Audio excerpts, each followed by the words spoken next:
人权观察呼吁土耳其采取实际行动。人权观察在一份关于中国侵犯东突厥斯坦维吾尔族人权的声明中表示，土耳其必须采取实际行动来实现对东突厥斯坦的评论。声明引述了土耳其外交部的声明。土耳其外交部发言人汉密阿克索在上周发表的一份声明中表示，中国当局对维吾尔突厥人的系统化政策是人类的一大耻辱。人权观察组织表示，现在是安卡拉采取所有外交渠道采取实际步骤的时候了。伊朗强硬态度。伊朗外交部长扎利夫宣称，与以色列的战争风险非常高。伊朗外交部长塞瓦德·扎利夫在德国慕尼黑举行的安全会议上发表了讲话。他在讲话中说道，与以色列发生战争的风险太高了。沙特王储开始他对亚洲三国的访问。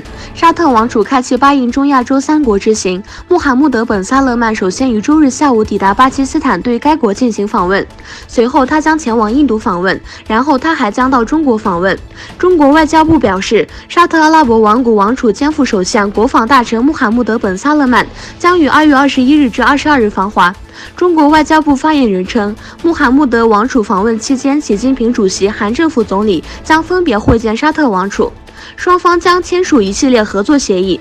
他说，这次访问反映了中沙关系的巨大发展，并将在中国的一带一路项目中提供更密切的合作。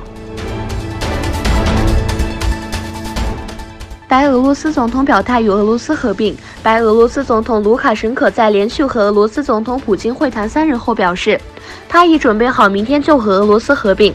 白俄罗斯总统卢卡申科上周五与俄罗斯总统普京举行会晤。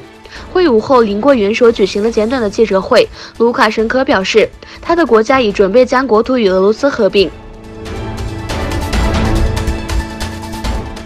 塞西批评土耳其。埃及总统塞西批评了伊斯兰的言论，并抹黑土耳其。埃及军政府总统塞西在慕尼黑安全会议主持演讲中呼吁在反恐领域加强国际合作，所有国家都应为铲除恐怖主义付出努力。